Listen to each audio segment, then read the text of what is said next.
Arta untuk bagian student publication, begitu ya. Jadi hasil publikasi bapak-bapak semua ini jadi tanggung jawab saya, gitu. Nah, agenda kita 4 kali hari Sabtu ke depan adalah menghasilkan at least 1 paper, bapak-bapak. Sudah ada outlet Scopus yang siap menampung papernya bapak-bapak semua, gitu ya. Nama jurnalnya nanti saya akan tunjukkan. Dia Scopus Q3 untuk bapak-bapak yang mengambil topik di luar Human Resources Management. Topik finance, entrepreneurship bisa ke situ, gitu ya. Untuk yang human resource management ada jurnal namanya Frontiers in Psychology. Kebetulan saya editor di sana dan kami memang sedang mencari paper, gitu. Jadi harapan Frontiers in Psychology, yes. Itu tapi khusus untuk bapak-bapak yang fokusnya di HR, gitu. Jadi kalau bidangnya HR nanti bisa masuk ke jurnal tersebut, gitu ya. Deadline-nya adalah akhir Oktober, bapak-bapak, gitu ya, dari kedua jurnal tersebut yang sudah siap menerima papernya bapak-bapak, termasuk nanti ada proses editing dan sebagainya. Jadi targetnya dari 4 sesi ini bapak-bapak bisa menghasilkan 1 paper yang bisa digunakan sebagai syarat kelulusan, gitu ya. Topiknya apakah harus empirical? Diharapkan iya. Kalaupun tidak empirical, literatur review masih diterima bapak-bapak, gitu ya. Tapi ada syarat sekitar 200 jurnal yang harus dibaca untuk literatur reviewnya, untuk dapat masuk kepada 2 jurnal tersebut. Sampai sini cukup jelas ya bapak-bapak ya. Jadi nanti mohon kerjasamanya, at least akhir Oktober sudah ada paper, gitu. Oke, baik. Nah sebelumnya izinkan saya memperkenalkan diri dulu. Kami dari Graduate Research and Community Engagement Center. Ada beberapa hal yang nanti bapak-bapak bisa manfaatkan dari kami, gitu ya. Beliau manajer kami, Prof. Arta, yang juga mengajar. Kemudian saya sendiri dan nanti ada Pak Agus yang akan membantu untuk proses administrasi, termasuk juga pengecekan grammar, pengecekan Turnitin, begitu ya. Dan juga nanti apabila Bapak Ibu memerlukan bantuan untuk pelaporan, gitu. Karena kan sebagai syarat kelulusan kan bapak-bapak ketika sudah punya paper kan wajib melaporkan di portal kami, gitu. Jadi nanti ada beberapa dokumen yang harus disiapkan. Saya paham bapak-bapak sibuk, begitu ya. Jadi nanti silahkan kontak Pak Agus untuk proses admin tersebut, ya. Nanti Pak Agus share nomor WA ya, ke bapak-bapak ya. Oke, di luar itu juga bapak-bapak kami membuka yang namanya training dan juga klinik consultation, begitu ya, secara online setiap hari Selasa jam 1 siang. Gitu. Jadi anytime bapak-bapak ada pertanyaan boleh kontak kami, nanti akan kami siapkan Zoom-nya. Misalnya, Bu, bingung nih, ini sebaiknya ke jurnal yang mana? Misalnya nggak mau di 2 outlet tadi, gitu ya. Itu waktu atau berbarengan jam 1? Bebas, Pak. Okay. Gitu. Jadi saya membuka sampai jam 3 sore. Okay. Kalau ada, ayo. Kalau enggak juga nggak apa-apa. Tapi saya standby di 2 jam tersebut. Gitu ya. Jadi misalnya, Bu, saya mau ke outlet lain. Ini legit nggak ya? Itu boleh. Gitu. Jadi kita bisa consultation, boleh one-on-one, boleh beberapa orang. Kemudian juga kami menyediakan tadi ya bapak-bapak Turnitin, paraphrasing, kemudian beberapa software juga bisa bapak-bapak pakai. Gitu, kami punya akses ke Elicit, Consensus, Quillbot yang premium. Jadi misalnya nanti perlu untuk paraphrasing, kami ada akunnya. Silakan dikontak saja. Intinya kami di sini untuk membantu bapak-bapak semua publish, ya. Oke. Nah, kemudian yang perlu kami tekankan adalah ini adalah hal yang menjadi wajib untuk setiap paper yang bapak-bapak tulis. Gitu. Jadi, kalaupun saat ini bapak-bapak berprofesi sebagai pengajar di universitas lain, tetap harus menggunakan afiliasi ini, bapak-bapak, supaya bisa tercatat sebagai syarat kelulusan. Yes. Kalau pakai dua berarti boleh dong? Boleh, tapi yang pertama yang ini ya, Pak. Gitu. Ya. Karena kenapa? Karena nanti kami akan mencari secara manual di scopus.com. Gitu. Apakah memang bapak-bapak sudah publish menggunakan afiliasi kami yang dijadikan syarat untuk pengajuan kelulusan. Begitu. Afiliasi 2 boleh, tapi afiliasi pertama adalah doktoral programnya. Kemudian apabila semua sudah rapi draftnya, begitu ya, perlu beberapa servis dari kami, silakan boleh email, boleh WhatsApp. Ya. Oke, kami juga ada YouTube, Bapak-Bapak, ada banyak sekali workshop yang sudah kami selenggarakan. Anytime silahkan dibuka kalau perlu ide untuk menulis apapun. Begitu ya. Terakhir kami mengadakan kuantitatif dan kualitatif workshop. Memang untuk mahasiswa S2, tapi rasa-rasanya untuk mencari ide penelitian bisa digunakan. Gitu ya, kami waktu itu mengundang ahli en vivo untuk bapak-bapak yang risetnya di bidang kualitatif, gitu ya. Secara detail diajarkan di workshop tersebut, termasuk juga bagaimana menggunakan SEM-PLS. Karena kadang di level yang strategik seperti bapak-bapak ini, gitu ya, kita lupa bagaimana mengutak-ngatik softwarenya. Gitu. Memang nanti ada bantuan pasti gitu ya, tapi kan kadang ada beberapa, misalnya gimana sih cara nurunin HTMT-nya, kan kita juga harus tahu gitu. Nah itu silakan nanti bapak-bapak buka itu tadi melihat hal-hal yang bisa mengerti tulis. Nah sekarang di bootcamp ini di sesi pertama ini tugas saya adalah untuk mensosialisasikan begitu ya beberapa publication outlet yang bisa bapak-bapak gunakan sebagai sarana publikasi. Kenapa? Karena kalau bapak-bapak aware gitu ya, sempat ada indeks gitu yang menunjukkan bahwa ada publikasi di jurnal-jurnal predator. Nah, kami sangat menghindari hal tersebut. Gitu. Jadi pastikan sebelum bapak-bapak submit, karena terus terang begini, tim promotor dan koprom itu kan sibuknya luar biasa ya bapak-bapak ya. Gitu. Jadi kadang mereka mungkin sedikit miss gitu untuk melihat ini jurnalnya legit atau enggak gitu. Jadi pastikan nanti bapak-bapak cek secara mandiri atau boleh minta bantuan kami untuk melihat apakah jurnal ini predator atau bukan. Yang ditakutkan sekarang justru bukan jurnal predator bapak-bapak, tapi ada yang namanya jurnal yang di hijack. Gitu. Jadi persis sama gitu ya, tampilannya kadang lebih meyakinkan, tapi sebenarnya ini jurnal bodong. Gitu. Dan nanti ada tips-tipsnya untuk menghindari jurnal-jurnal tersebut. Yang pasti, ini adalah beberapa kriteria yang bisa Bapak gunakan untuk mencari jurnal yang reliable, gitu ya. Pertama dilihat dulu dari scope-nya. Jadi kalau Bapak bidangnya HR, tapi dapat undangan dari Turkish, pernah waktu itu Turkish Mathematical and Science Journal. Itu kan udah nggak make sense ya. Jadi itu pasti kita ignore. Gitu. Jadi pastikan sesuai dengan scope dan relevansi dengan bidang bapak-bapak semua. Kemudian hal berikut yang bisa kita lihat adalah dari impact factor dan juga side score-nya. Gitu ya. Kalau di DRM itu minimalnya itu SJR-nya di atas 0,1. Gitu ya. Jadi kadang kalau Q1, Q2, Q3 itu sebenarnya itu terlambat setahun Bapak-bapak. Kalau kita buka dari Simago, itu kan ada informasinya tuh ya. Q3, Q4 itu sebenarnya data tahun lalu.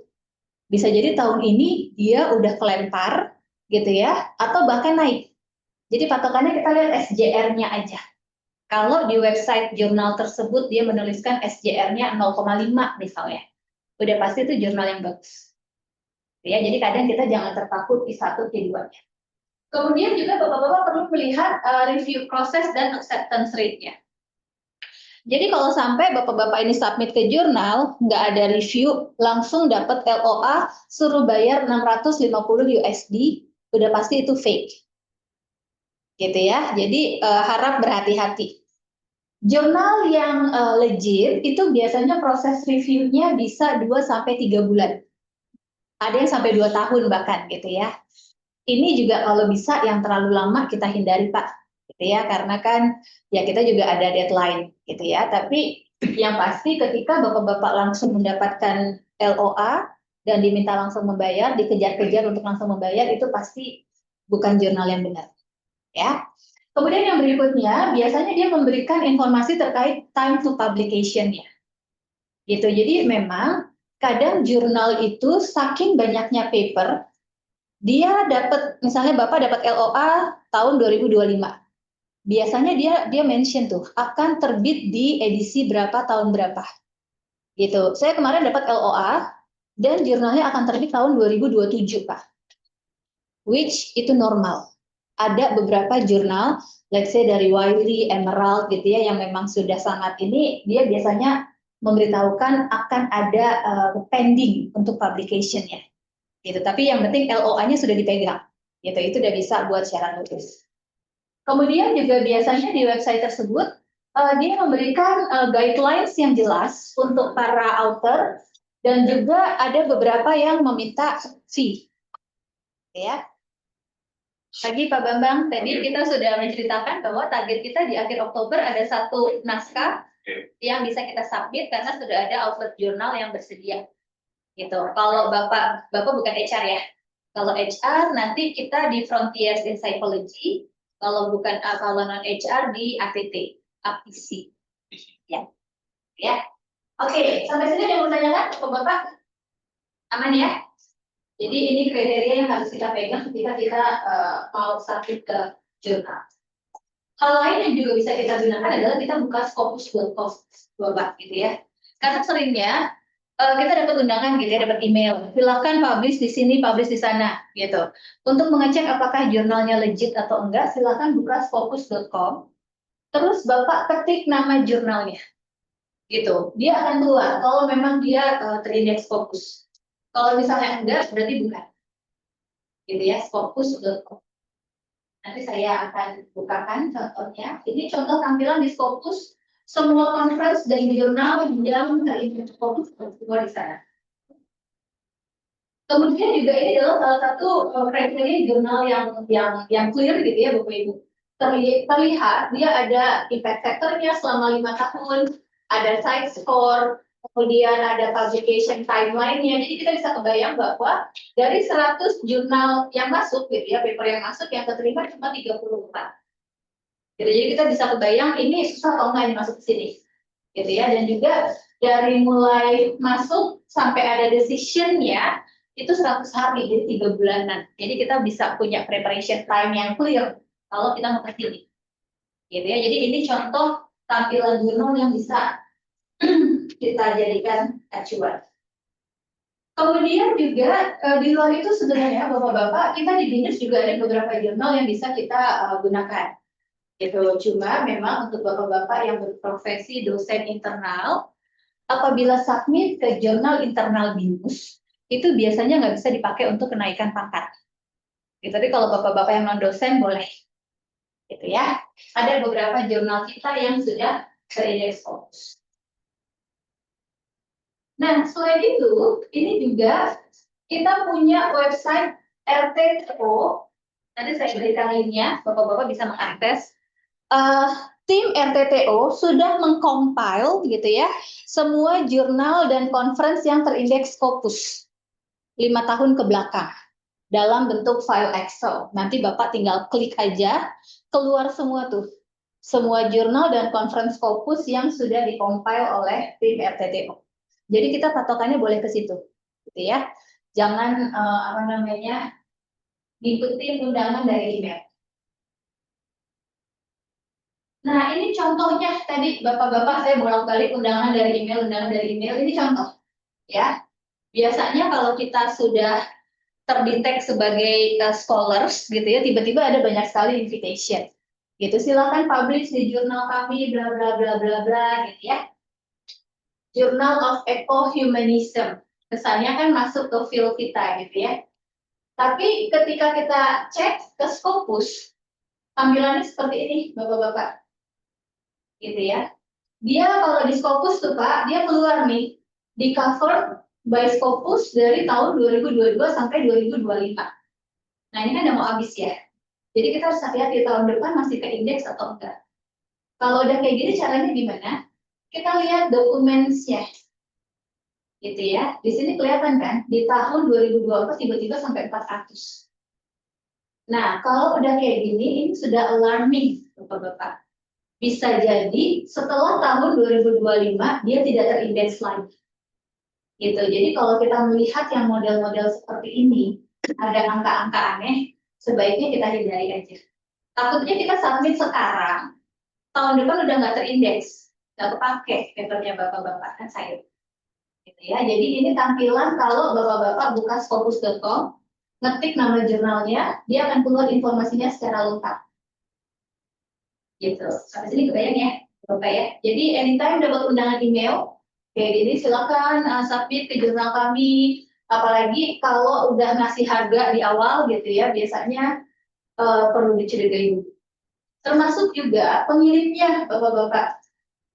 Kalau dia pakai Gmail gitu ya, itu nggak legit. Gitu. Itu pastikan nanti pengirim jurnal itu memang pakai email yang jelas. Gitu. Sampai sini yang mau ditanyakan dulu? Yes, Pak. Ini pas kita masuk ke Scopus.com terus masuk ke mana, ke source gitu. Iya, bisa ya. Saya ketemu ini ya aplikasinya berapa paper gitu. Iya, bisa diklik dokumennya. Jadi ketika masuk, ya, benar ya Pak, nanti kita akan masuk ke Scopus. Gitu ya. Jadi kalau memang udah banyak aplikasinya, jadi pasti udah familiar gitu. Jadi ini pegangan kita ini gitu. Jadi kalau misalnya ternyata sudah tidak tercoverage, ya dengan berat hati kita tidak bisa mengakui aplikasi tersebut. Gitu ya. Kemudian ini tadi yang saya ceritakan di awal, jurnal yang di hijack. Ini juga yang sekarang sedang menjadi permasalahan. Gitu ya. Jurnalnya judulnya sama persis. Tampilannya tampak meyakinkan yang B ya. Iya nggak? Ya Bapak-bapak ya. Tapi justru setelah kita cek dari alamat website-nya, justru yang hijack adalah yang B. Gitu. Jadi orang-orang yang sudah submit melalui website B ini, itu malah nggak bisa diakui indexingnya. Gitu. Jadi kalau kadang kita cuma lihat tampilan aja, kita agak tertipu gitu. Jadi waktu saya kasih gambar ini ke mahasiswa S2, mereka milihnya justru yang mereka pikir yang di hijack yang A. Ya kan, karena kayaknya kan kurang kurang scientific gitu ya. Tapi ternyata justru yang B. Gitu. Jadi ketika kita ngeklik nama jurnal yang ada sama persis, balik lagi kita harus ngecek ke Scopus, kita lihat publisher-nya yang mana. Gitu, karena ada info publisher. Gitu. Jadi ini yang sekarang sedang menjadi permasalahan, banyak yang terlibat masuknya ke jurnal-jurnal hijack. Oke, sebelum kita lanjut ke penggunaan AI, saya akan mencontohkan bagaimana kita melihat di Scopus.com. Silakan Bapak-bapak buka Scopus.com.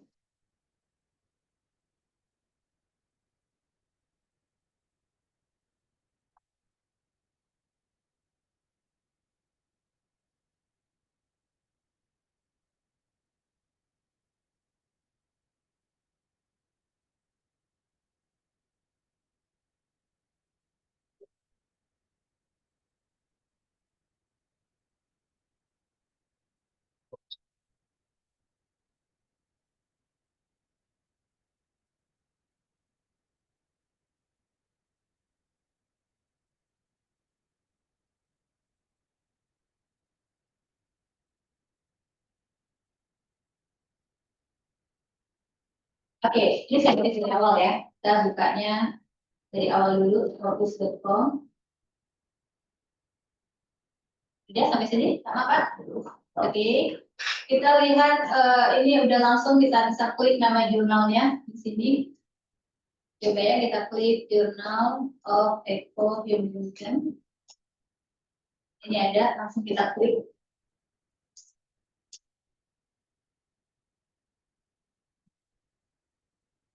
Nah ini dia langsung NA nih Bapak-bapak. Kalau dia udah NA gini, dia udah nggak terindeks nih. Gitu. Kalau dia masih keindeks, kita bisa klik di sini. Dokumen dari 2021 ini bisa klik. Nanti keluar jumlah dokumennya tadi Pak. Gitu. Kalau dia masih terindeks. Ekohumanisme pas saya bikin slide-nya masih terindeks, tapi udah mencurigakan. Gitu. Terbukti sekarang ketika kita buka sekarang, dia langsung NA. Gitu. Jadi ini udah pasti terindeks. Gitu ya Bapak-bapak ya.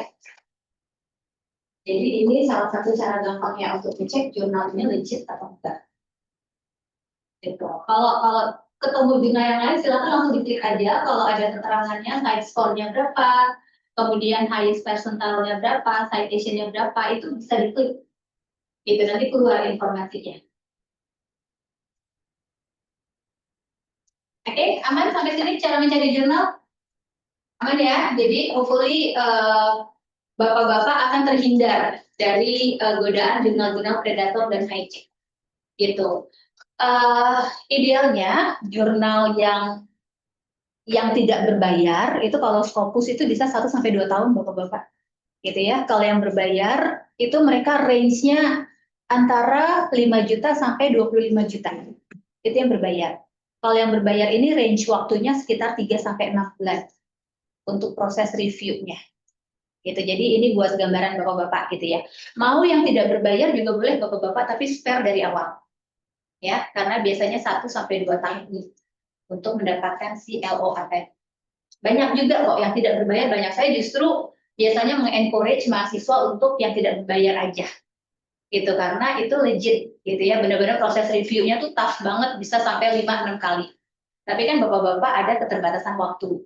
Ya, jadi itu yang harus kita consider. Oke, kalau tidak ada pertanyaan, selanjutnya saya akan menceritakan bagaimana kita memanfaatkan AI untuk membantu Bapak-bapak menulis paper. Ya. Perkenalkan, ada yang namanya elisir.com. Bapak-bapak sudah pernah menggunakannya? Oke. Kalau Bapak-bapak sudah familiar dengan elisir.com, silahkan tuliskan research question apapun yang mau Bapak-bapak cari. Gitu ya, nanti dia akan mencari jurnal-jurnal terkait hal tersebut. Kekurangannya adalah elisir tidak terfokus pada Scopus saja. Gitu. Jadi biasanya banyak jurnal-jurnal yang mungkin tidak terindeks, tapi bisa memberikan informasi terkait novelty, Pak. Gitu. Jadi saya selalu bilang ke mahasiswa, memang dia tidak mencari dari Scopus saja, tapi elisir membantu kita untuk mengecek paper kita ini ada novelty-nya atau enggak. Kalau sudah tercantum di sini, sudah ada yang meneliti hal tersebut, berarti topik kita mungkin novelty-nya bukan di situ. Get the point ya, Bapak ya. Karena kadang kita ngerasanya, oh belum ada yang meneliti tentang topik ini. Kita pede banget ke pembimbing, kita bilang novelty-nya ini. Ternyata setelah kita cek di novelty, oh ada dari Universitas Nusa Bangsa di Bekasi misalnya. Berarti bukan hal yang baru, itu sudah pernah diteliti. Gitu. Jadi let's say misalnya kita melihat sekarang kalau di HR itu misalnya AI in recruitment for Gen Z, misalnya ya. Jadi silakan Bapak ketik saja topik-topiknya, dia akan membantu kita untuk menspesify sebenarnya apa yang mau kita cari, gitu ya. Dia akan ngecek pertanyaan kita sudah kuat atau belum. Gitu, ternyata belum kuat nih. Dia coba cari yang mau kamu cari itu apa? Spesifisitinya, komparatifnya, atau attention detailsnya. Dia udah kasih suggestion. Dia kasih kalau intervention itu ada potensial bias nggak sih? Kalau kita mau pakai AI untuk screening Gen Z. Coba ya kita klik.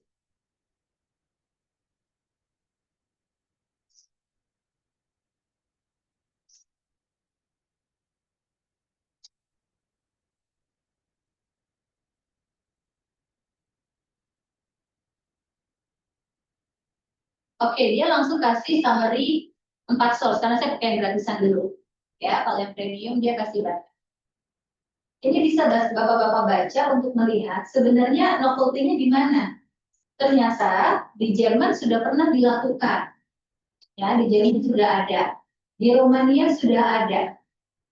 Gitu ya. Kemudian ini kalau kita mau teliti gitu ya. Oh, sudah dilakukan AI algoritma untuk rekrutmen Gen Z, tapi di negara-negara Eropa. Mungkin nggak kita pakai ini untuk di developing countries, buat novelty kita. Kita cari lagi, udah pernah belum di developing countries? Kalau ternyata belum, bisa Pak jadi novelty. Gitu ya. Jadi ini cara mudahnya untuk mencari novelty. Gitu, kita kasih topik, kita minta dia cari, dia kasih beberapa paper, ternyata sudah pernah di Jerman sama Rumania. Tapi dia nggak kasih lagi negara-negara lain. Jangan-jangan yang sudah pakai AI untuk rekrutmen Gen Z baru di negara-negara Eropa. Di developing countries kayak Indonesia, Malaysia, jangan-jangan belum. Bisa nggak itu jadi riset novelty? Ada kemungkinan kan? Gitu. Jadi ini pun sudah jadi satu paragraf Bapak-bapak. Yes Pak. Nggak, Bu, pengalaman saya pakai ini ya Bu ya. Apalagi ini kan kalau cuma di general begini, Iya. kemudian begitu di filter, bikin skop berubah lagi gitu. Yes, Saya betul. kan mesti hati-hati nih memakai ini gitu, pengalaman Benar. saya ya. Yes.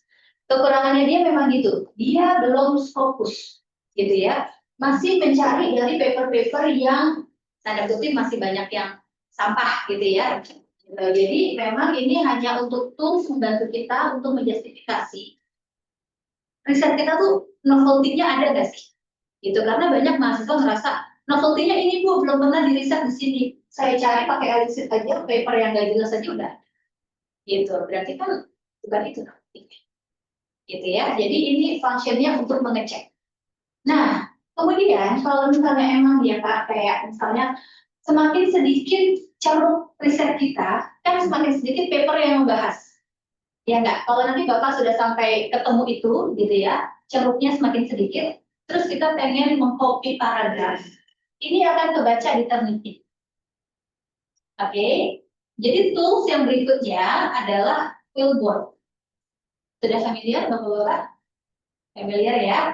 Kita ada yang premium, jadi silahkan dimanfaatkan. Gitu. Quillboard ini triknya gini, Bapak-Bapak. Kalau Turnitin itu kan selama dia di bawah 20%, dia nggak akan kebaca. Gitu. Jadi nanti bisa-bisanya Bapak melakukan yang namanya human validation. Tetap ya, sebagus-bagusnya tools, tetap harus membutuhkan validasi manusia. Gitu. Jadi setelah dari si elicit tadi, kita paraphrase ke Quillboard. Oke, kita pilih yang akademik. Kemudian kita masukkan ke dalam paragraf, tetap harus dibaca ulang, Pak. Gitu, karena pasti ada missing-missingnya tuh, ada error-errornya. Nah, disitulah diperlukan justifikasi kita sebagai peneliti. Untuk melihat statement ini make sense nggak ya? Nyambung nggak ya dengan paragraf di atasnya? Nah, human validation inilah yang membuat nanti nilai Turnitin-nya tidak akan tinggi. Tapi kalau Bapak plok-plokan, ngambil dari Quillboard, langsung di copy-paste, itu pasti akan ke-detect. Gitu. Jadi tetap diperlukan yang namanya human validation, terutama Bapak-Bapak untuk menyambung bahasan dari paragraf atas ke paragraf bawahnya. Itu yang suka missing kalau kita terlalu mengandalkan AI. Yes, Pak. Kan kita tulis misalnya ambil kopi dari sana gitu ya. Maka sebaiknya kita langsung pakai Quillboard dulu, kemudian kita cek dengan AI ya. Atau kita perbaiki dulu, terus kemudian baru kita cek. Oke, ini pengalaman saya pribadi ya Pak. Pengalaman saya pribadi itu yang lebih bagus setelah kita paraphrase dulu pakai Quillboard. Gitu, paraphrase terus baru kita validasi. Gitu. Kalau langsung dari elicit terus kita paraphrase sendiri. Jadi elicit itu terlalu apa ya kalau ibaratnya terlalu kurang nyambung gitu. Jadi ya kan dia cuman ngambil plek-plekin gitu, tapi antara satu kalimat dengan kalimat lain tuh nggak ada sambungannya gitu. Itu pengalaman saya gitu. Tapi misalnya Bapak ngerasa oh dari elicit udah oke nih, Bapak bisa langsung menyambungkan, itu juga boleh gitu. Cuma memang nanti ketika ke-detect Pak akan lebih tinggi kalau belum ke Quillboard. Jadi kalau langsung dari elicit kita paraphrase sendiri, nanti biasanya Turnitin bacanya lebih tinggi gitu. Ya gitu ya Pak ya, sama ya. Nah, gitu. Jadi memang mendingan ke Quillboard dulu baru kita validasi. Nah, caranya gimana kita bisa validasi? Tetap Pak, caranya adalah kita harus banyak baca, gitu ya. Jadi nggak ada cara lain gitu. Karena kalau kita nggak ngerti konteksnya, kita jarang baca jurnal ilmiah, kita akan kesulitan untuk memvalidasi tulisan si AI ini. Gitu. Jadi memang tetap AI itu hanya membantu aja kok. Dia nggak bisa menggantikan otak kita, gitu ya. Jadi tetap Bapak nih mau nggak mau harus baca jurnal ilmiah untuk tahu konteksnya, make sense atau enggak, ya. Kemudian yang berikutnya yang juga bisa membantu Bapak-Bapak untuk menulis adalah yang kita sebut sebagai konsensus. Kalau konsensus rasanya udah pakai semua ya, udah pakai sama Bapak-Bapak, gitu ya. Kita ada account untuk student, silahkan dimanfaatkan. Cuma untuk students itu kayaknya cuma bisa menampung saya lupa deh, 8 paper ya sekali running gitu. Tapi kita sudah berlangganan selama setahun. Si konsensus ini. Maksudnya pakai bonus kita. Iya, bukan. Nanti minta account ke Pak Agus. Oh. gitu. Ada password yang harus dimasukkan. Tapi sekali running cuma 8 paper dan harus beberapa kali running. Saya lupa sudah tersisa berapa gitu ya, nanti saya cek dulu gitu. Karena kita kalau nggak salah tuh cuma setahun tuh berlangganan 500 atau 700 kali running gitu ya. Nah, konsep itu sama, bapak-bapak kayak Alsit, kita tuliskan saja, let's say misalnya AI, in HR for Gen Z recruitment. Gitu ya, dia kasih beberapa options juga. Misalnya kita mau kaitkan dengan cost effectiveness misalnya. Sama dia juga akan mencari beberapa paper.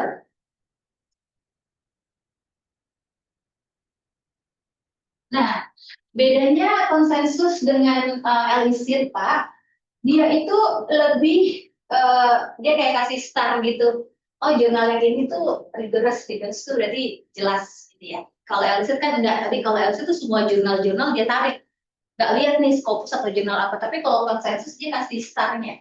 Kalau dia ada keterangan rigorous jurnal gitu ya, berarti ini biasanya jurnal terindeks gitu. Jadi tinggal dibuka satu-satu dan dia langsung kasih ke source gitu. Jadi silakan dimanfaatkan.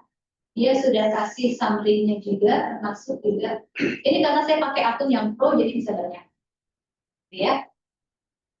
Jadi silakan dimanfaatkan ya, bapak-bapak ya. Dia sudah kasih comparison, dia kasih summary-nya juga.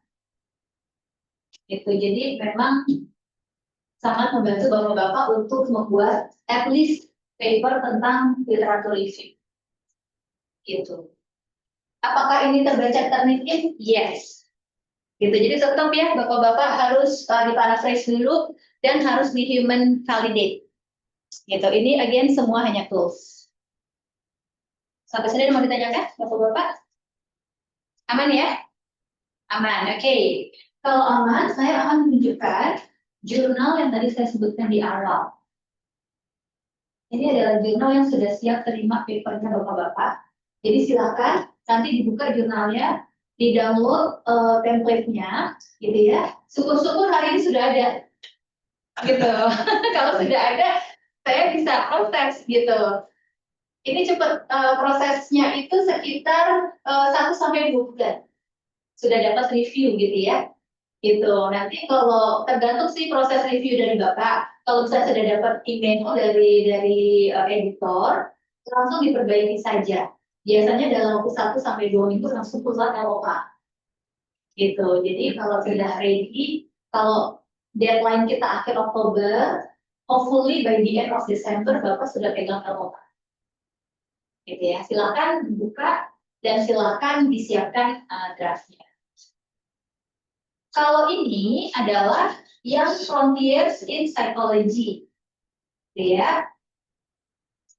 Sama bapak-bapak, ini juga sedang membuka. Kebetulan saya jadi salah satu section editor, gitu. Jadi silahkan di-download template-nya. Cuma Frontiers ini sedikit lebih lama. Kalau tadi ATT bisa 1-2 bulan, kalau Frontiers ini 2-3 bulan, bapak-bapak. Gitu ya, ya targetnya kira-kira kalau ini Januari Februari lah, gitu. Ya silakan dipelajari 2 jurnal ini, dicek dan silakan disesuaikan dengan template-nya. Oke, sampai sini ada yang mau ditanyakan, bapak-bapak? Aman ya? Aman. Oke, kalau aman, sekarang yang mau saya tanyakan adalah siapa dari bapak-bapak yang sudah punya draft? Udah ya Pak ya? Topiknya apa? Tapi saya masuknya ke Frontiers in Sustainability sih. Udah masuk? Belum, saya lagi ini saya lagi membuka template dia.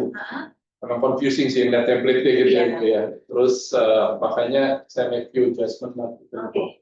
Mungkin by next week saya masuk sih Bu. Oke, good.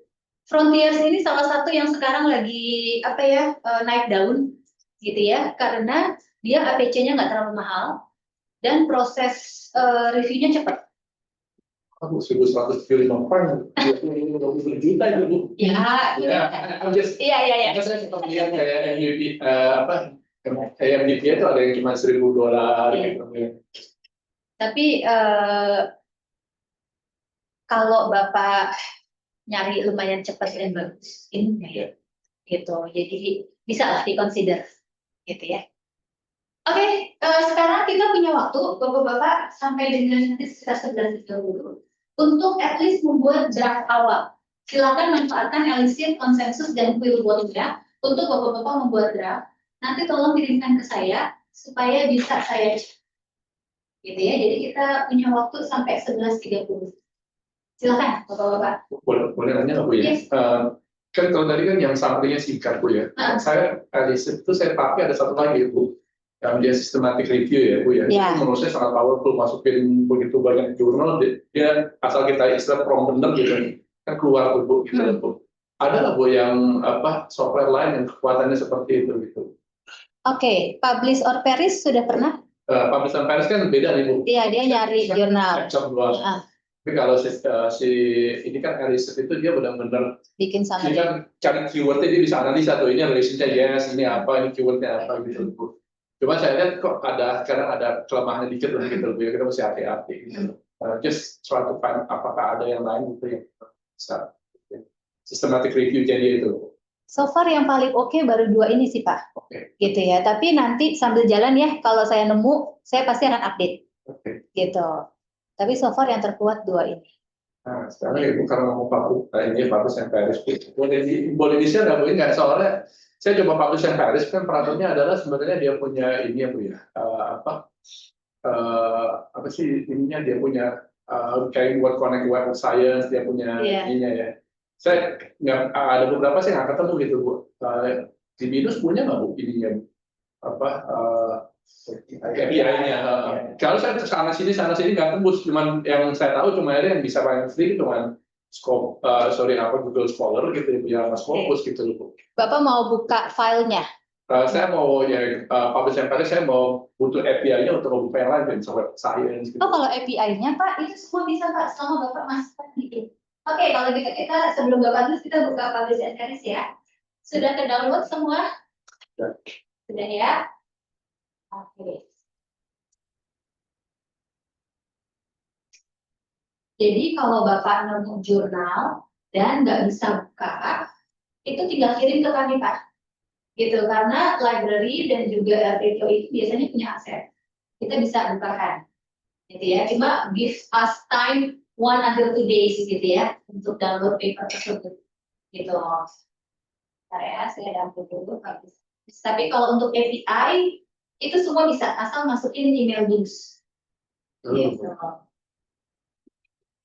Ada paper portable gitu. Yes. Karena library itu sebenarnya punya akses, tapi nggak banyak. Gitu. By request. Gitu. Email aja atau WhatsApp aja. Misalnya, Bu, saya perlu paper judulnya ini. Gitu ya, nanti kami bantu. Pak, saya coba pakai DOI sih Pak. Minta DOI Pak. Kalau dulu kan kita pakai itu ya. Skype ya. Nggak bisa. Iya. Kalau paper Emerald, Bapak-bapak saya ada voucher. Bisa download. Gitu. Tapi Emerald aja. Kalau di luar Emerald, ya tadi mesti pakai akses dari library. Sebenarnya Binus berlangganan semua. Tapi ya itu aksesnya nggak banyak Pak. Itu jadi peraturannya tuh begitu mau buka, baca, bisa download. Jadi silakan. Jika kirim ke apa deh? Oke. Ada tuh saya template-nya Pak. Waduh. Frontiers ini, Frontiers template satu. Publish and Paris ini Bapak silakan nasin.com gitu ya, kita download dulu installernya untuk yang belum download. Kalau yang sudah download bisa langsung dibuka. Saya ada step by step-nya. Saya uninstall, jadi saya install lagi.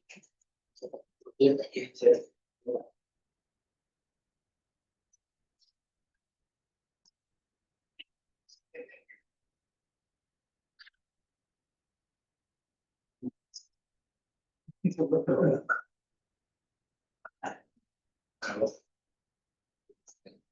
kamu adalah supervisor.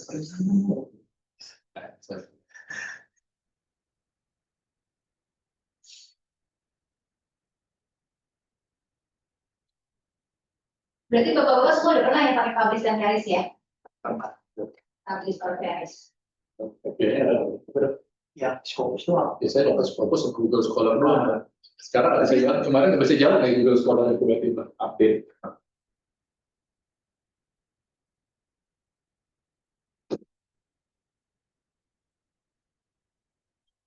Jadi Iya. bisa dinar, Oh, biayanya nggak ada.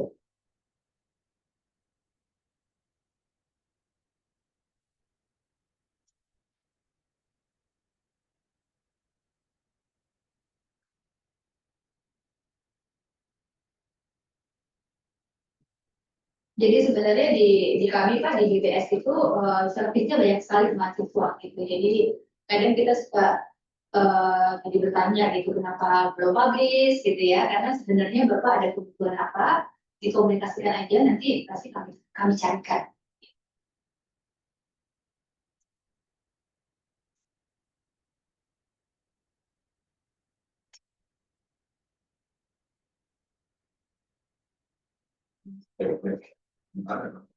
Teaching, Kenapa? efek, ATT.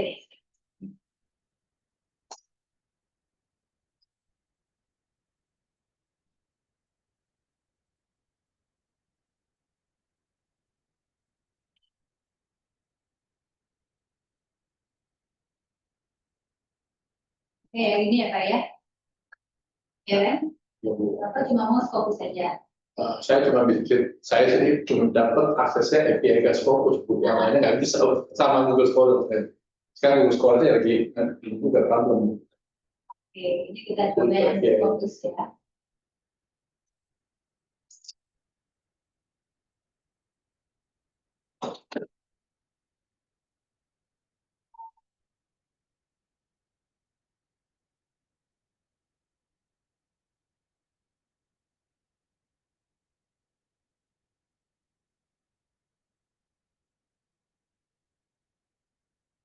Kalau API udah dapat kan? Nah, ya hanya tunggu gimana aja. API-nya udah Scopus sorry udah. Fokus bisa ya, ya. Kalau saya Bu ya. Yang lain, bapak-bapak yang lain?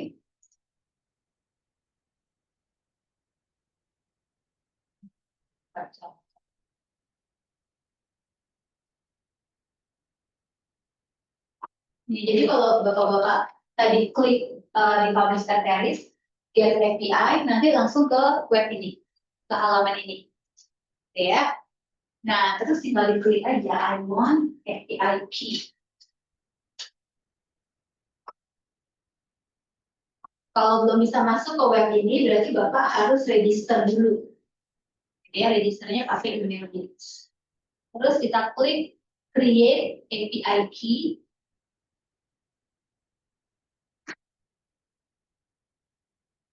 Oh, saya udah 10 jadi nggak bisa. ada yang udah supaya Iya, Bapak klik. website. Bapak klik. Nah, ini kan Bapak udah punya akun ya. Bapak login. Nah, I want an API key. Here. Yes. Nah, create API key. Kamu ke API. Nah, ini create API, terus ada label kan. Bapak kasih judulnya risetnya apa? Misalnya finance. Ya, oke, gitu. Terus masukin website biasanya jadi masukin BBS atau apa? Ini website resmi ya, website resmi. Saya dikasih ciri-ciri yang afiliasi kita. Dari apa SOA ya? Ini namanya di copy aja.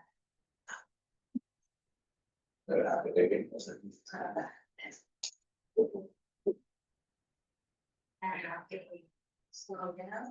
Submit.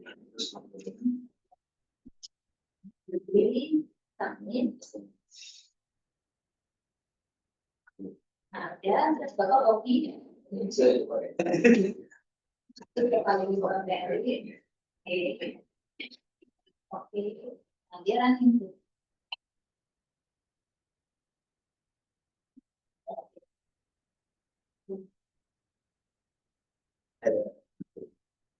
Udah, saya udah format. Oke. Tapi beres nih, cuma gitu tuh. Lama kan? Ya,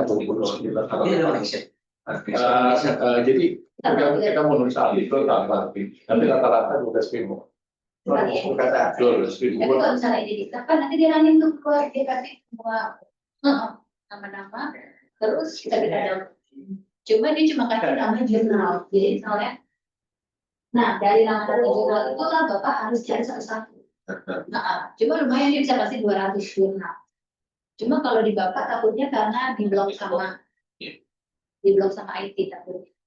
Bisa install. Tapi buat running. Running seperti ini tadi ya. Mestinya sih enggak. Kalau saya bisa langsung. Bukan pakai aplikasi. Coba ya. Saya hapus dulu. Gimana kreatif? Kenapa? Mau create gimana? Oke. Tapi saya mesti hapus dulu nih karena saya udah 10.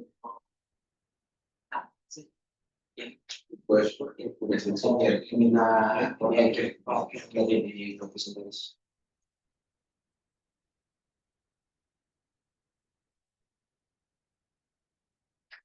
Oke, tadi kan di halaman yang sebelumnya udah masuk ya Pak? Sudah. Tadi sampai mana halamannya? Sampai klik API gitu. Oke, kamu kasih label dulu. Misalnya risetnya apa gitu ya? Oh, anything itu. Iya, HR atau apa gitu, kasih label. Oke, terus masukin websitenya BINUS Oh, yang ACID apa boleh apapun mau BBS mau apa gitu. Jadi tapi website yang legit ya. iya. Buat BBS, buat BINUS dan ACID. Oke. Terus IRB. Nah itu tinggal di copy Pak. Oh, ini. Yes, di copy. Masuk ke nah. Oh, berarti. Ya dapat API di copy API-nya balik ke page yang tadi situ masuk situ apply apply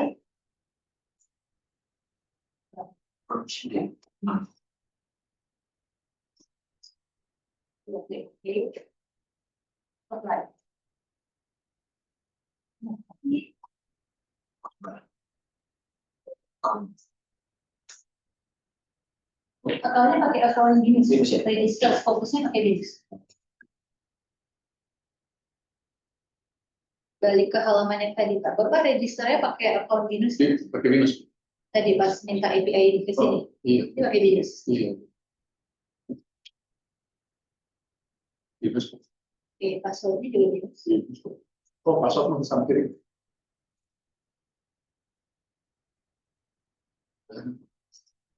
Tadi isi sign-in details-nya. Jadi dia maunya data yang lengkap. Coba pakai ini BINUS dulu. Bisa. Iya,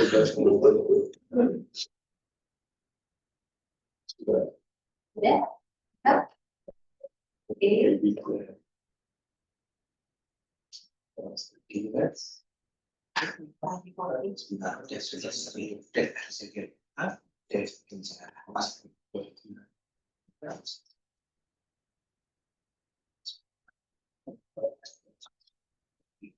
Nggak bisa di situ ya.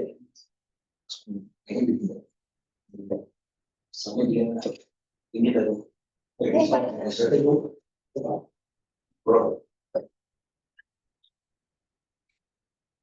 Boleh apply? Ini kan baik ya. Yeah, I want API. Create API. Gila jadi dispenser. Oh, Bapak mau menambahkan apa enggak? saya Udah banyak yang punya draft kok, jadi apa? Ya, jadi ya mungkin terima kasih ya bapak-bapak udah join di Sabtu ya bapak-bapak ya. Jadi ya targetnya kita memang di periode ini nanti bisa submit ya bapak-bapak ya. Harusnya kalau ada kesulitan ya bisa kontak kita juga ya Pak. Biasanya nanti satu paper ya Pak ya sebelum proposal ya Pak ya. Siapa?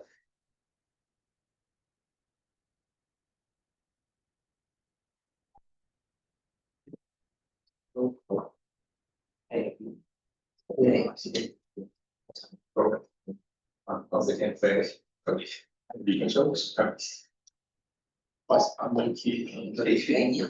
Bapak di iya, tinggal diurusan dulu dimasukin ke ini pada semua. nggak mau ya? Gimana ya? Dia penderan nggak mau error terus. Sama sih juga. Karena dia minta ini kan clarified dia ke website itu dia ini kemarin. Oh, gitu. Atau coba pakai API saya ya, saya kopikan ya. Karena di API saya bisa nih, keluar langsung dia kasih 200 paper. Tuh.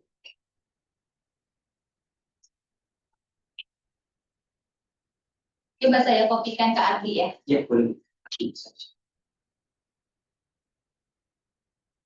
Kalau satu API itu dipakai berbarengan bisa nggak berarti? Nggak bisa. Oh, nggak bisa ya? Harus konsultasi.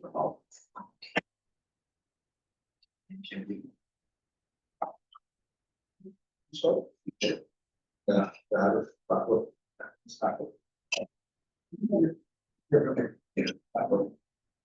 Coba kamu copy API-nya, masukin ke yang tadi. Saran ini.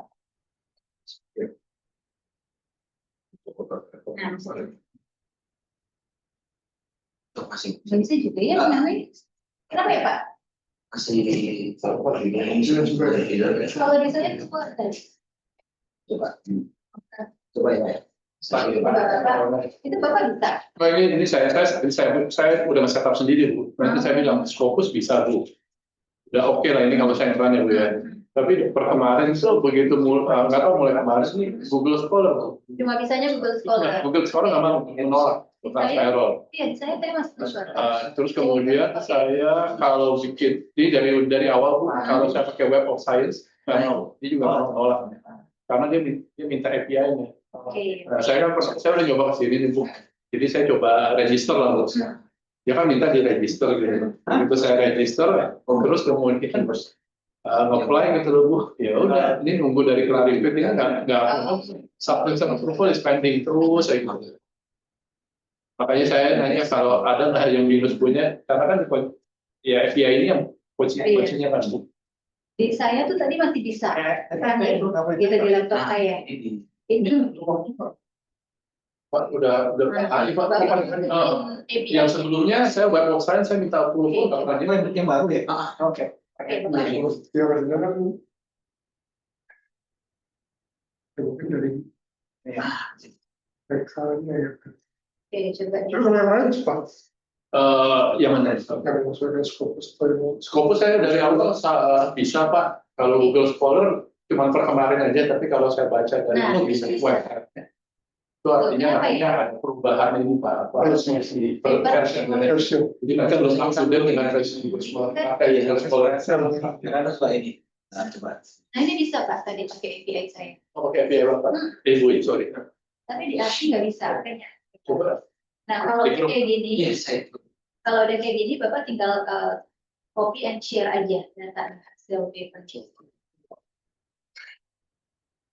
Nah, jadi dia optionnya tadi copy bisa di save.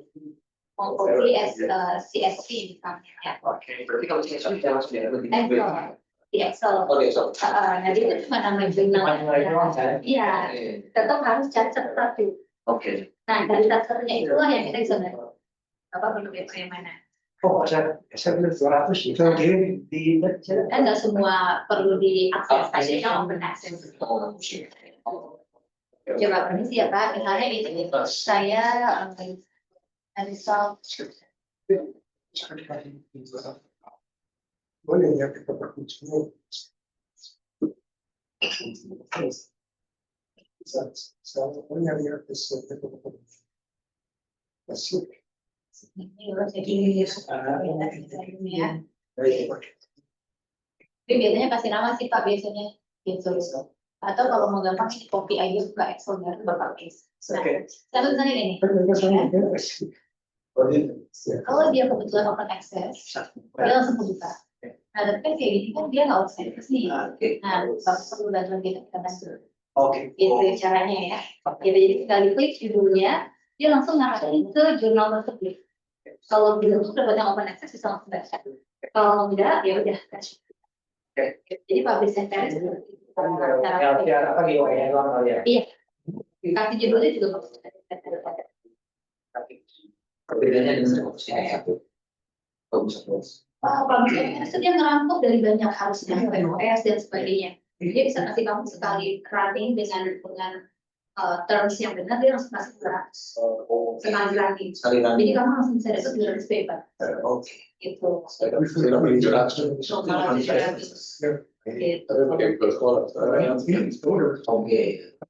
Kalau kaitannya gini saya lagi di kasir yang apa itu dari scope. Itu kita cari keyword bisa mana masih dari scope kita mau semua kan. Terus itu saya Satu. Bisa boleh. Boleh. Di sini kan dari ini kan semuanya dari scope. Cuman bedanya kalau si publish and carry Pak, dia kasih informasi terkait tentang ini. Ini dia Indonesia berapa? Dia di copy berapa? Nah ini sebenarnya bisa dipakai untuk paper literatur Pak. Jadi kalau saya cuma download ini, saya jadi satu paper. Saya kasih contoh ya. Saya download di Excel, terus saya sorting. Ini dari negara-negara mana aja. Dapatkan satu tabel grafik. Terus penulisnya siapa aja, topiknya apa aja. Jadi saya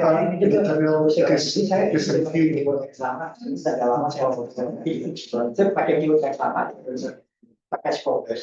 Dapat di sini mana kalau seperti saya masuk ke aplikasi dengan keyword yang sama. Apa ya? karena kalau ini kan dia mencari dari semua. Nah, ini fokus doang. Fokus dulu.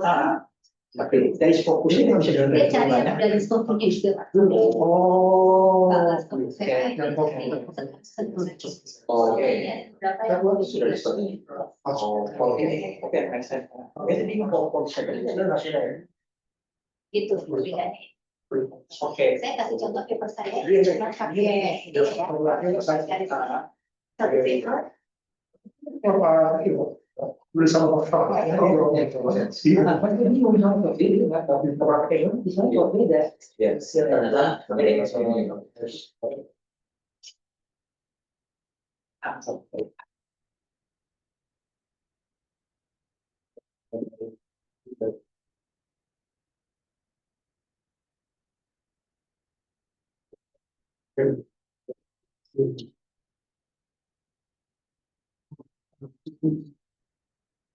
oh iya itu berarti yang saya itu tidak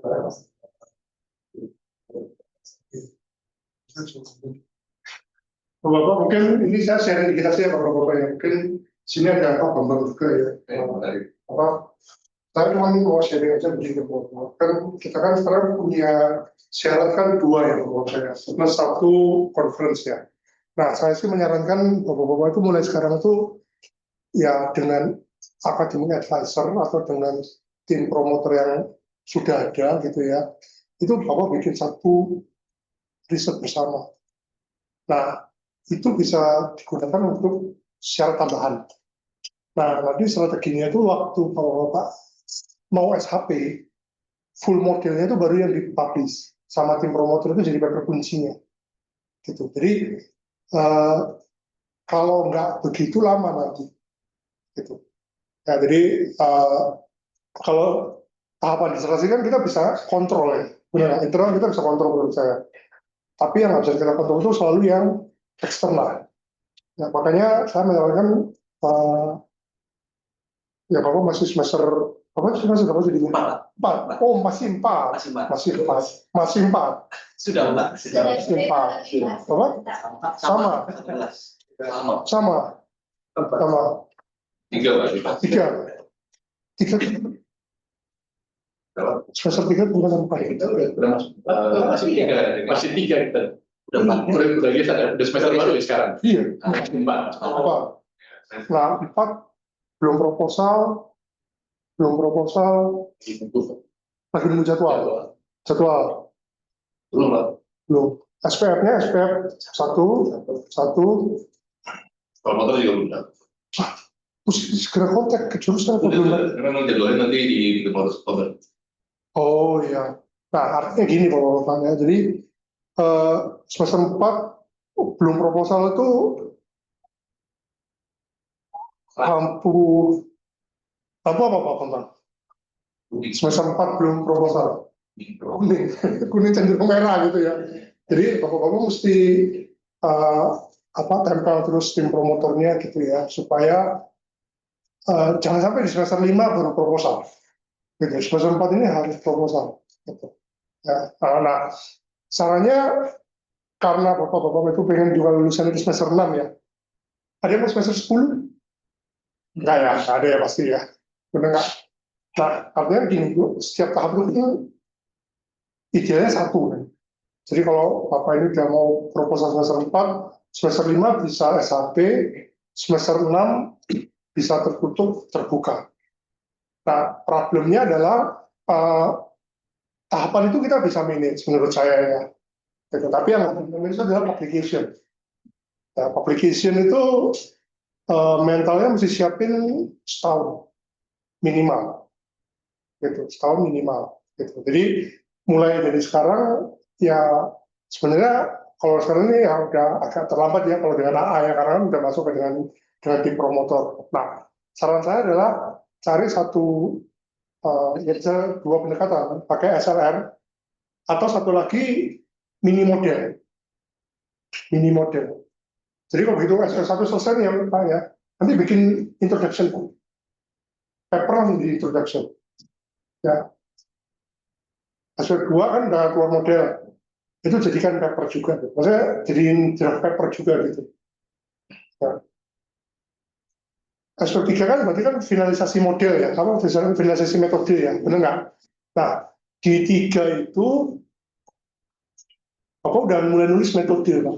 Nah, metodenya nanti tinggal Bapak sepakati. Bapak mau ngeluarin hasilnya SLR atau Bapak mau ngeluarin mini model. Nah, makanya kayak Pak Bambang itu ikut ya pokoknya ikut hibah lah ya intinya gitu ya. Ikut hibah. Ya, outputnya bisa jadi paper, conference bisa jadi paper jurnal. Tapi sekarang kita push Pak Bambang itu ke paper jurnal sekarang. Gitu. Nah, dari mana mini model? Tapi nanti yang full model ya itu nanti siapin buat Bapak-bapak nanti habis SHP mau begini. Begitu Bapak SHP-nya di oke, gitu ya. Contoh ya draftnya udah oke, alasannya udah oke, jadiin paper dulu. Paper submit, Bapak baru urusin disertasi. Ini satu option ya. Gitu. Strategi saya dulu, saya juga sama saya kepepet. Jadi begitu SHP-nya analisisnya fix, nggak berubah, form, jadi paper. Paper langsung submit, baru kita siapin draft disertasi. Karena disertasi juga kadang-kadang di kita juga agak problematik karena penjadwalan lama ya Pak ya kadang-kadang ya. Ya betul agak lama ya. Nah, tapi itu masih bisa di-manage sebenarnya. Gitu. Jadi tapi pada saat kita submit keluar Pak, itu hanya Tuhan dan editor yang tahu paper kita itu hilalnya di mana itu menurut saya cuma itu aja gitu. Ya. Saya cuma itu aja. Itu hanya sepakat nggak usah. Ya kan? Banyak doa. Jalur langit. Jangan ketawa serius. Ya, tapi ada juga yang lancar ya. Contoh gini, masuk di Emerald itu positif dan ada negatifnya. Positifnya adalah mereka prosesnya lebih cepat. Tapi paper kita meet their expectation apa enggak? Nah itu juga another challenge ya Bapak Ibu. Tapi saya yakin di DRM itu kita secara kompetensi pasti cukup. Level kita karena level doktoral. Nah, cuma kadang-kadang Bapak-Bapak nanti harus bisa melihat jurnal itu waktunya berapa lama. Jadi kalau di kelas Emerald dan lain-lain ya mereka akan kasih tahu median time-nya untuk mereka ini berapa lama. Ya, jadi Bapak bisa lihat nanti time first decision. First decision-nya itu contoh 30 hari, berarti itu bisa di-manage. Tapi yang jadi isu biasanya gini, dari first decision ke acceptance. Nah itu menurut saya perlu banyak doa. Menurut saya, karena apa? Kalau ketemu reviewer yang rigid, detail, itu bisa berronde-ronde. Bisa 2 ronde, bisa 3 ronde, bisa 4 ronde, bisa 5 ronde, bisa nggak tahu. Ya, gitu. Tapi harapannya sih nggak sampai berronde-ronde. Jadi tergantung nanti Bapak-Bapak ini paper ini akan ketemu review yang seperti apa. Ya, ada juga review yang baik. Saya pernah dapat review yang baik. Good, excellent. Tolong diperbaiki sedikit. Gitu ya. Ada juga begitu. Sama saya juga bingung apa yang mau diperbaiki. Karena ada juga yang ketemu review yang segambreng. Nah, mungkin kalau kita mau perbaiki juga kadang-kadang mungkin harus put effort di situ. Nah, yang kayak gini-gini nih, ya jujur tiap orang beda-beda menurut saya.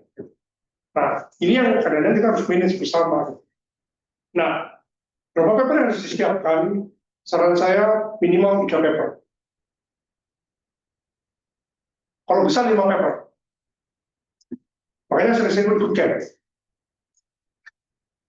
Ya, artinya gini, Pak, paper 1 udah submit. Terus saya ngapain? Bikin lagi yang kedua. Jadi, mecah itu juga nanti harus konsul sama pembimbing ya. Cara mecahnya gimana. Jadi paper kedua, submit lagi. Paper ketiga. Submit lagi paper keempat. Karena apa? Kalau kita punya 5, resiko kita turun jadi 20%. Tapi kalau kepanjangan dari 1, ya, resikonya 100% di situ gitu. Jadi saya selalu menyarankan, ya tapi ini kadang-kadang tiap orang beda-beda ya. Maksudnya ada yang bisa sampai bikin 5 paper. Itu aja tak. Jadi konsul sama saya gitu. Pak gimana nih Pak? Ya, 1, Bapak doa. Jawaban saya gitu. Pertama, Pak udah submit, apa yang harus saya lakukan? Bapak doa. Doanya benar. Ya. Sekarang dulu doanya seperti apa? Nanti saya kasih tahu jawaban yang benarnya gimana gitu, mintanya benarnya gimana gitu ya. Nah, jadi itu doa itu penting gitu. Nah, 2, saya bilang ya, Bapak sekarang ngapain? Ya kerja Pak. Kalau jangan, saya bilang tulis paper kedua. Submit lagi ke jurnal yang lain. Udah Pak, belum dapat. Bapak kurang banyak doa. Terus gimana Pak? Doa plus bikin paper ketiga. Udah sampai 3 paper nih. Paper pertama dia keluar, Pak udah ada hasilnya Pak. Ditolak. Kenapa? Baikin, submit lagi. Terus kita identifikasi di-rejectnya karena apa? Nah waktu itu ada case saya cek Turnitinnya AI-nya ketinggian. Saya juga bingung, 45%. Jadi tiba-tiba begitu keluar review, tiba-tiba di-reject. Saya bilang ada yang aneh. Coba saya cek AI-nya, saran AI-nya 48%. Bagaimana 48%? Bilang turunin dulu 15, submit lagi tempat lain. Nah itu kadang-kadang dinamika di dalam publication. Nah, yang dalam publication. Tapi yang saya tahu, jurnal yang di Elsevier dan lain-lain itu mereka profesional. Nah, saya juga reviewer gitu ya. Jadi saya tuh kalau lebih telat 1-2 hari, saya di reminder dan bisa juga ditarik. Bisa juga paper itu ditarik dari saya, dicari tempat lain. Nah ini yang kadang-kadang kita hindari. Nah, ini yang kita hindari. Saya pun juga sama. Kalau saya review di yang ini ya, saya akan berusaha on time. Karena saya juga ngejar akses. Nah, jadi Bapak-Bapak silakan dimanfaatkan gitu ya. Strateginya sih salah satu caranya begitu. Ya, salah satunya begitu. Ya, jadi buat yang SPR1 ya usahakan tiap minggu periodical ketemu sama tim promotor. Dicari sampai ketemu caranya gimana sampai bapak-bapak itu dapat approval sampai kedua tiganya itu bisa untuk di proposalkan.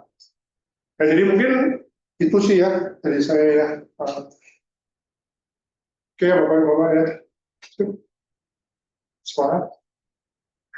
I've been there, maksudnya I've been there, dan cuma bisa bilang semangat aja kayak gitu. Semangat.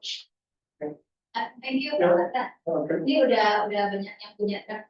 Ya. Pak Ardiansyah punya draft. Belum. Bisa tanya. Sedang. Sudah. Orang punya draft saya nanya. Ya udah. Bapak saya cuma mau menunjukkan sedikit. Jadi dari tadi Ya, bapak saya izin pamit. Oh ya baik, thank you. Ya. Thank you. Jadi dari publish case tadi, bapak-bapak itu bisa jadi satu paper, gitu ya. Memang ini conference, tapi kan lumayan nih buat syarat lulus ya, gitu. Jadi ini contoh paper saya tahun lalu cuma pakai publish case, cuma 26 paper, bapak. Gitu. Jadi tadi Pak Ardi udah bisa ya pakai Academia ya. Jadi cara nulisnya gimana? Saya sudah kirimkan ke Pak Ardi, nanti silakan dibaca, gitu. Benar-benar simple. Jadi kalau bapak-bapak baca di bagian metodologi, gitu ya. Saya tuliskan gitu, saya cuma pakai si Publish or Perish software untuk mengidentify paper Scopus database. Saya ambil 2014 sampai 2023. Kenapa? Karena di 2014 saya pertama kali menemukan istilah Smart Campus. Gitu, jadi mulai digaungkan, jadi harus ada justifikasinya. Kenapa kita pakai pencarian dari tahun sekian sampai tahun sekian, gitu ya. Keywordsnya saya pakai Smart Campus and, gitu ya. Kalau Publish and Perish itu keyword keduanya itu harus dipisahkan dengan kata-kata M, huruf besar. Gitu ya, Smart Campus di developing countries. Pertama cuma dapat 26. Gitu ya, karena ada spesifik Smart Campus di developing aja. Dapatnya cuma 26. Itu pun kemudian saya pakai human validation. Gitu ya, jadi nggak 26-26-nya saya pakai. Tapi saya baca dari sisi abstraknya, gitu ya, dan untuk yang tidak relevan dengan topik yang saya mau, itu saya buang. Gitu. Jadi pada akhirnya saya cuma pakai 16 paper, Bapak. Gitu ya, setelah saya validate. Saya menggunakan step dari SLR. Itu udah di tahapannya, saya ikuti dengan jelas. Kemudian pembahasannya seperti apa? Simple Bapak-bapak, kalau Bapak-bapak lihat, saya cuma bikin grafik dari paper yang terbit di 2014 sampai 2023. Dari sini terlihat Smart Campus itu publikasinya paling banyak di tahun 2022. Nah, ini udah jadi satu paragraf pembahasan, Bapak. Gitu ya. Jadi cuma dari tahunnya aja. Jadi tadi kan udah kita copy ke Excel gitu ya. Terus kita sort tahunnya, terus saya ubah ke graf untuk lihat, oh ternyata puncak-puncaknya penelitian Smart Campus itu ada di tahun 2022. Saya kaitkan dengan kondisi 2022 itu apa sih? Ada kondisi apa? Oh ternyata itu habis pandemi. Itu lagi gila-gilanya orang menggunakan teknologi ya untuk pengajaran. Makanya itu yang membuat penumpukan paper tentang Smart Campus itu ada di tahun 2022. Jadilah satu paragraf pembahasan. Terus saya olah lagi, simple gitu ya, cuma mau lihat topik-topik ini tuh banyaknya di paper apa sih gitu. Oh mostly itu di conference paper gitu. Jadi kalau topiknya tentang Smart Campus dan developing countries itu papernya kebanyakan terbitnya itu di conference paper dan artikel, gitu ya. Ini jadi bahasan. Kenapa? Karena topik Smart Campus itu ternyata itu dia sifatnya itu masih silo gitu ya, masih tertutup. Kalau jurnal itu kan mereka pengennya yang sudah holistik kan, sudah lengkap gitu, comparison di beberapa negara. Tapi untuk topik ini karena masih sempit, jadi yang terima biasanya conference paper aja. Jadilah pembahasan satu paragraf. Kemudian di grafik yang berikutnya, saya cuma lihat jurnal apa sih yang paling banyak menerima tentang topik-topik ini. Gitu. Oh, Smart Campus itu banyaknya di International Journal of bla bla bla gitu ya. Jadi agak kepotong. Gitu aja bapak-bapak, ini jadi satu paper conference. Gitu. Jadi sebenarnya cuma ngotak-ngatik si Publish Paris bisa jadi satu paper. Termasuk juga saya analyze abstraknya. Ternyata dari paper-paper yang diteliti tentang Smart Campus itu, mostly itu dia membahas tentang Smart Society-nya. Gitu. Jadi ada 6 paper yang membahas Smart Society. Jadi dalam penelitian itu kalau kita bahas Smart Campus itu, yang pertama harus diperkuat itu adalah orang-orangnya, HR-nya, gitu, supaya mereka bisa mengejawantahkan konsep Smart Campus tadi. Di sini kita bisa lihat bahwa even though gitu ya, salah satu kategori dari Smart Campus itu masuk ke Smart Economy, tapi ternyata belum banyak nih yang memfokuskan ke sini. Dari yang saya cari baru satu paper. Jadi kalau saya mau cari novelty, mungkin saya bisa fokus ke Smart Economy karena belum banyak papernya. Gitu. Udah, pembahasannya itu aja. Selesai jadi satu paper, bapak-bapak. Gitu, as simple as that. Gitu. Jadi harapannya adalah tadi bapak-bapak sudah mencoba cari Publish Paris, gitu ya, dapat sekian banyak paper, tinggal dianalisa aja, bikin grafik-grafik kayak tadi. Jadi satu paper conference. Tabungan. Ya, jadi sekarang nabungnya bukan saham, bapak-bapak. Nabung paper. Gitu. Ya, Oh, itu waktu dari yang jurnalnya itu dari yang open access atau ada juga yang open access? Saya cari semua, Pak. Waktu yang 16 paper itu ya. Pas udah dapat 16 papernya itu ada yang tidak open access. Saya minta juga ke library pusat dicarikan, jadi saya bisa dapat betul. Tetap dibaca lagi. Jadi human validation-nya di situ. Tools-nya si Publish Paris, tapi at the end tetap kita yang baca. Gitu. Yang di list itu semuanya di Scopus gitu ya? Iya, saya cuma pakai Scopusnya aja. Yes, jadi di Publish Paris saya cuma klik yang Scopus.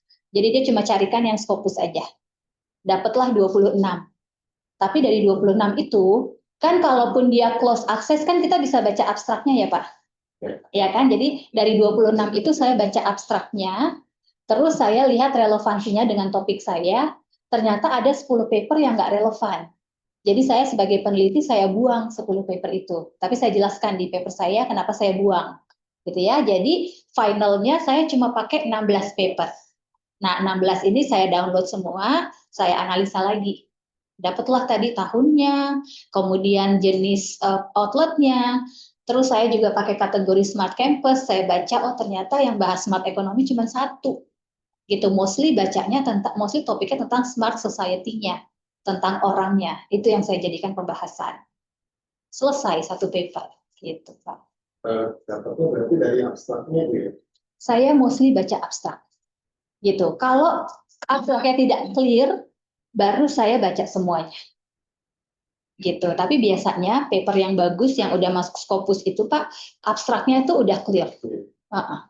Gitu. Jadi kalaupun ya Pak pahit-pahitnya Bapak nggak dapat akses untuk buka semua, biasanya asalkan kita pakainya Scopus itu abstraknya clear.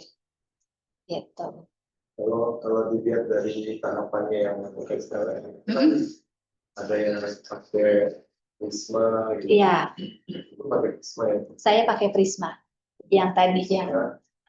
Kemudian kan kita select modul yang tidak cocok kalau abstraknya yang tadi yang 10 yang dibuang itu ya Bu. Jadi saya identify dulu, gitu ya. Review protokol, kalau mutu, terus dievaluate, gitu.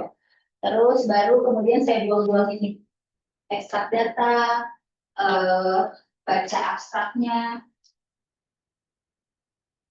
terus baru setelah kita buang-buangin baru kita disseminate resultnya. Jadi pakai tahapan ini sudah masuk ke dalam conference Scopus. Ini waktu itu 2024 ITB penyelenggaranya.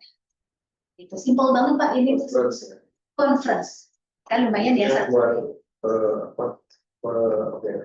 Nabung. Nabung satu Iya. itu buat conference. Betul. Gitu. Jadi kan Bapak udah punya topik nih. Diolah aja dulu sistematik literatur review-nya. Jadi satu paper.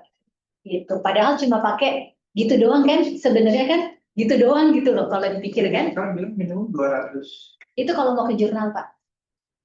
Gitu. Jadi jurnal juga ada yang terima paper kayak gini tanpa harus kita empirical ngambil data ke lapangan. Jadi cuma desk research aja. Ada yang terima. Tapi minimal 200 paper yang harus kita olah. Gitu. Kalau ini karena conference, jadi dia terima tuh cuma 16 paper. Gitu.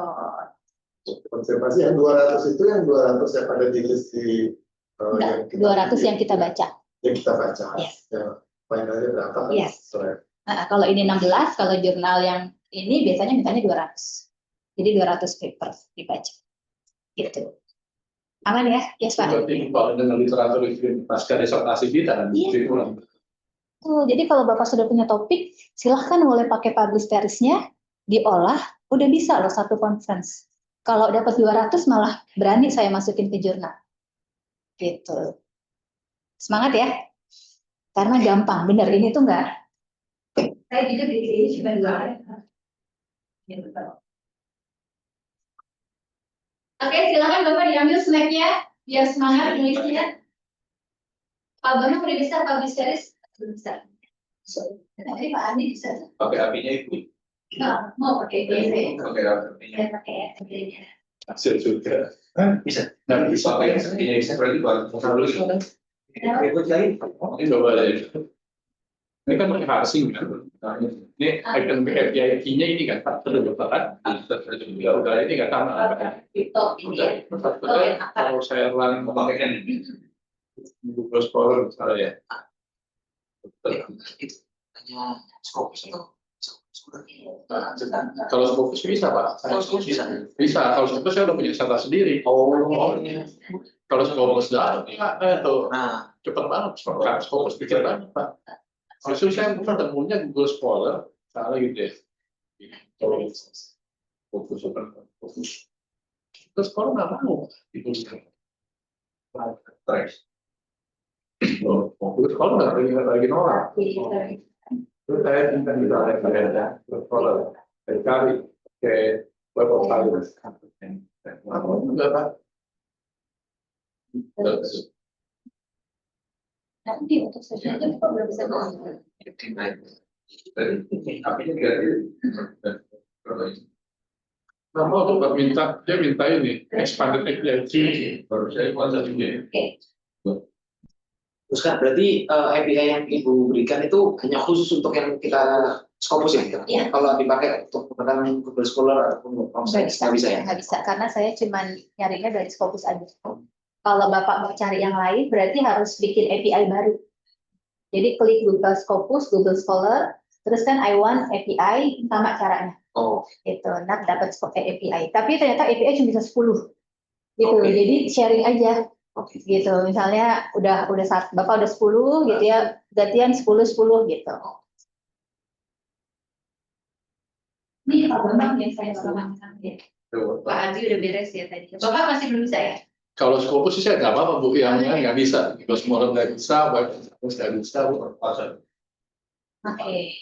Karena saya perhatiin kalau paper itu apalagi jurnal, kalau masuk itu kayak rata-rata pakainya Web of Science dia. Sekarang udah mulai ditinggalkan Scopus.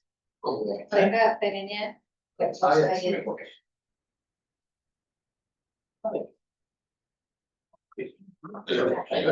Iya, aku banyak kan ke Web of Science Pak. Kalau mau bikin paper masuk ke jurnal ya. Iya kalau jurnal. Tapi kalau buat conference aja Scopus bisa. Ini si ini punya yang web of science. Punya Pak. Itu cuma memang akses Oke. bisa. Gitu. Nanti saya coba ke library pusat ya. Dan Oke, sip. PR. Saya itu. kalau yang Scopus sudah bisa. Bapak udah bisa ya kalau yang Scopus aja ya. Oke. Berarti yang nggak bisa Web of Science aja. Oke. Sip. Pak Bambang yang belum bisa ya tadi ya. Ini kalau dari apinya itu saya mau.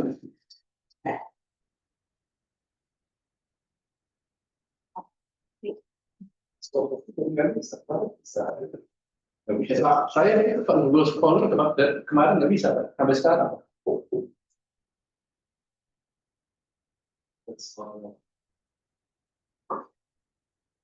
Oke, coba Abang pakai API saya.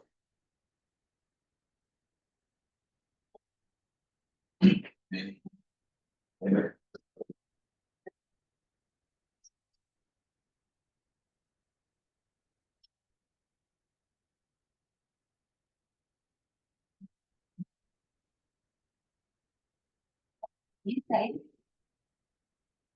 Oke Pak, itu kayaknya sebenarnya Pak IT ya. Oke, Iya, kalau misalnya nggak bisa, berarti harus pakai laptop pribadi. Takutnya Bapak mesti izin ke operator.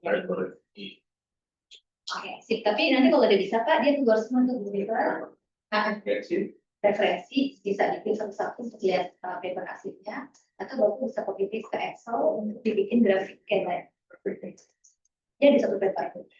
Bapak udah punya. Kalau paper itu yang, tapi kalau dia yang nggak open access, Nggak bisa, makanya kalau perlu kita bukain, kirim aja judulnya nanti kita. Kalau yang open access, diklik dia langsung kebuka. Saya kirim contoh paper tadi ya, Pak Bambang ya. Yang lain ada di Pak Adi ya, contoh paper tadi.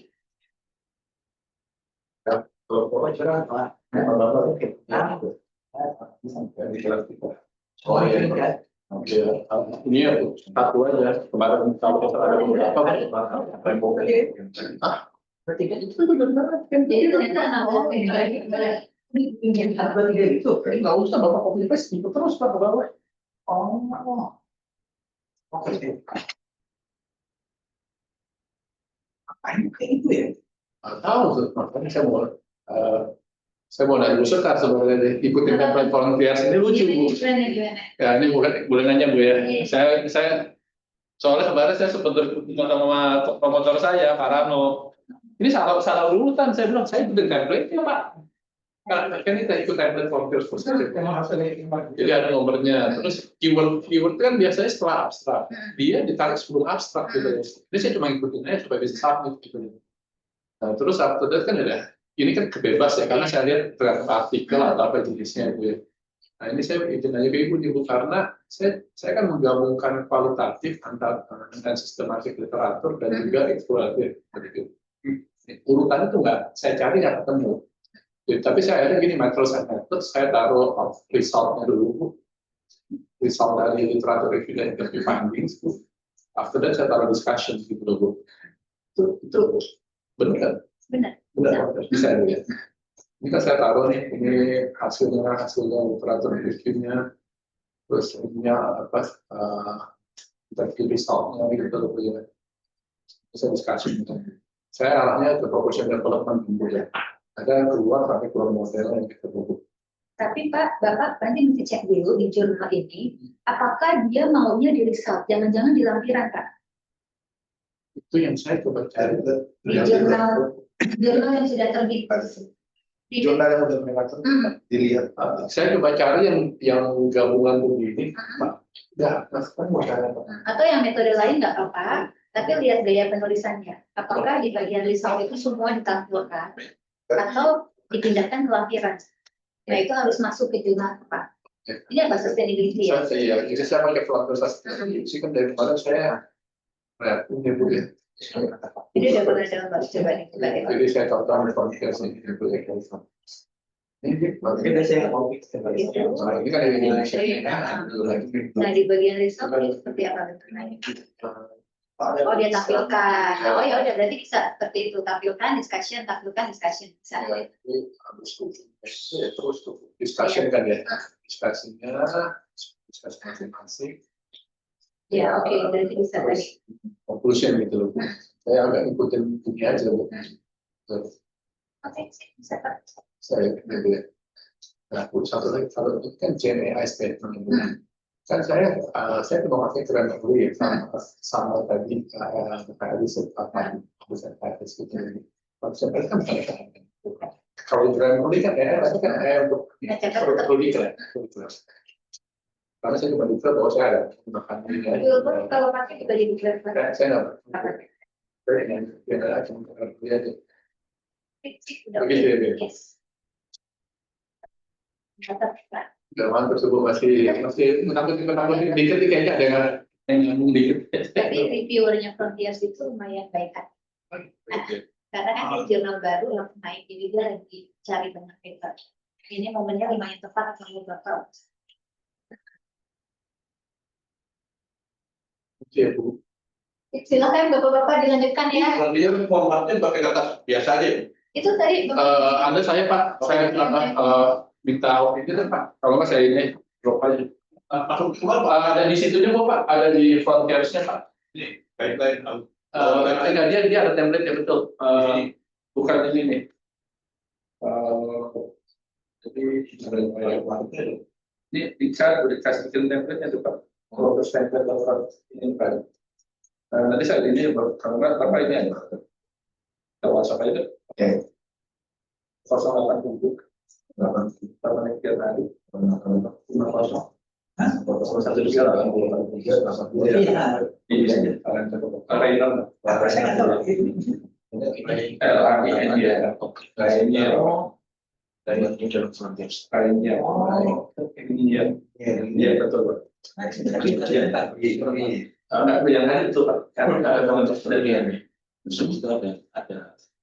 tahu.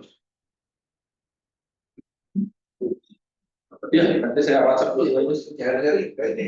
Kemarin saya nyari Pak, justru saya nyari tablet your research, malah saya cari dapat Pak. Boleh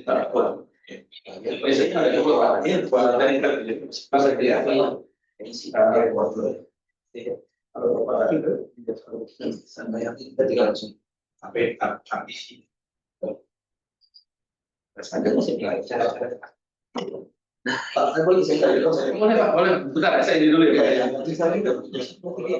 Ini apa yang Bapak yang bisa saya coaching.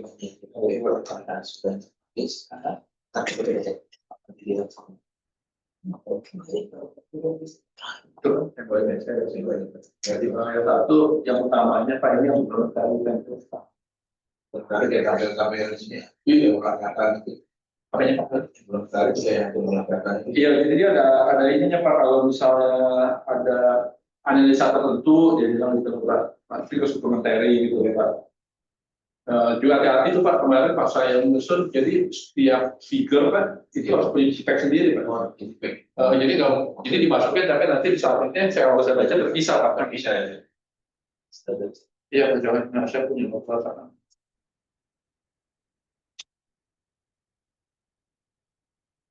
Kalau APC ya.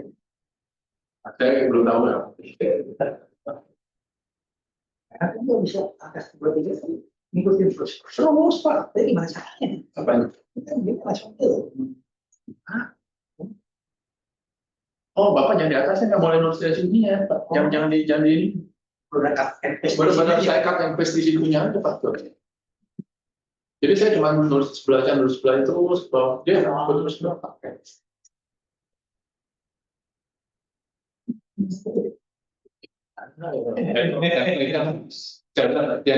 Jangan mempertanyakan sesuatu. Jadi ketemparan udara diterima.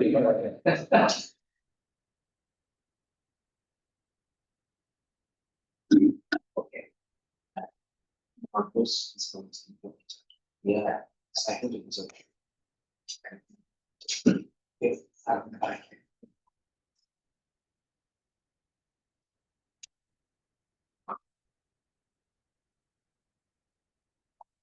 Jadi siapa yang bukan KTP ya? Sama ya? Oke, jadi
Oke.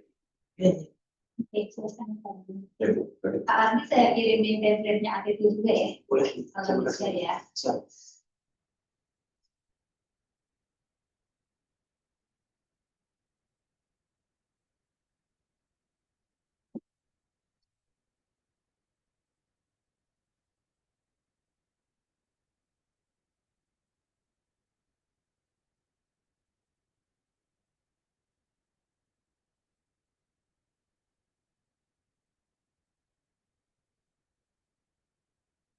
Oke, sip.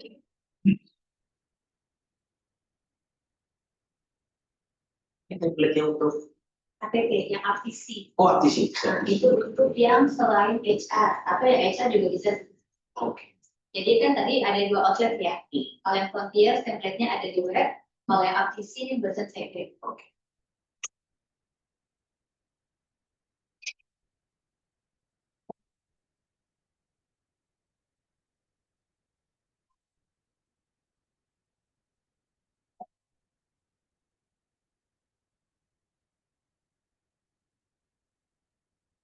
Jadi silakan nanti Bapak olah sendiri, gitu ya, Bapak olah.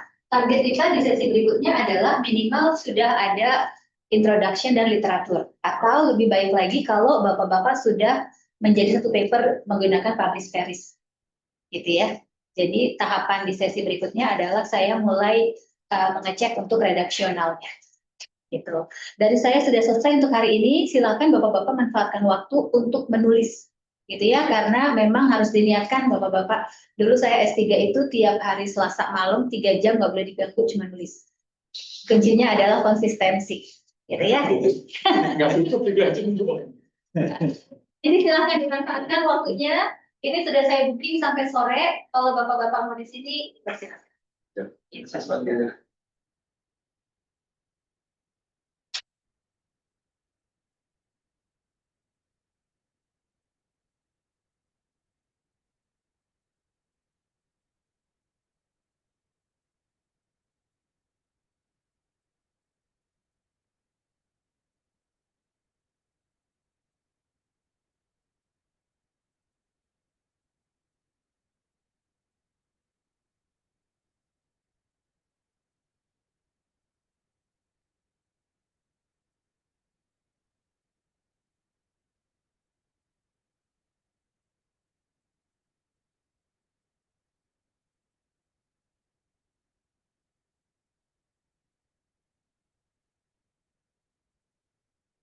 Sudah minta tolong. Boleh. Bapak izin foto dulu ya, Oh, Bapak ya. siap. Buat bukti kehadiran. Mau di mana, Pak? Di situ ya. Oke. Bapak dari situ ya. Bapak sambil duduk juga. Saya izin di sini ya. Good screen. Oke. Nggak akan